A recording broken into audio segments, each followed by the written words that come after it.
ছবিগুলো দেখে তোমাদের মনে একটাই কোশ্চেন আসছে আমার মনে হয়, যে আগেকার প্রধানমন্ত্রীরা বুলেট প্রুফ গ্লাস কেন ইউজ করতো।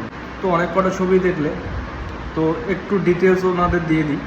প্রথমেরটা রাজীব গান্ধী 1986 সাল 15ই আগস্ট। সেকেন্ডটা হচ্ছে ভিপি সিং 1990 সাল 15ই আগস্ট। থার্ড হচ্ছে পিভি নরসিম্হা রাও 1991 সাল 15ই আগস্ট।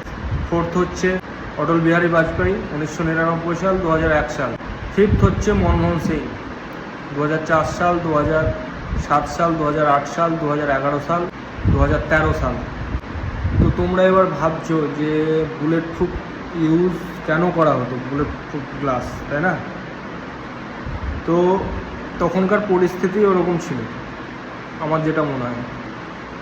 আমরা 1947-এ স্বাধীন হয়েছি, তো আমাদের 2013 অবধি লেগে গেছে বুলেট প্রুফ গ্লাস ইউজ করার জন্য। মানে সেই সরকার নিজেরা আতঙ্কবাদী, টেররিস্ট, মাওবাদী, নকশালবাদী নিজেরা পুষতো, নিজেরা পুষে নিজেরাই ভয় পেত।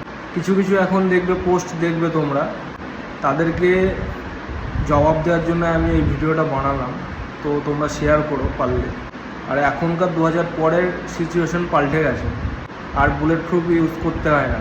1990 থেকে 2010 অবধি যে সিনেমাগুলো বেরিয়েছিল, দেশভক্তির সিনেমা, সেই সব সিনেমাগুলোতে দেখবে যে একটা 15ই আগস্ট আসলে একটা বোম ধামাকা হবে, পাকিস্তান বোম ধামাকা করাবে ইন্ডিয়াতে, এরকম একটা সিন থাকে।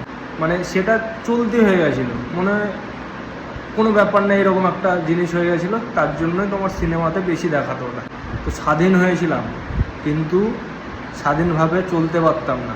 আমরা কি, আমাদের প্রধানমন্ত্রীরা, তোমরা দেখলে সেটা, যে বুলেট প্রুফ গ্লাস ইউজ করতে হতো। থ্যাংক ইউ মোদিজি, আমাদের এই ভারতবর্ষ উপহার দেওয়ার জন্য।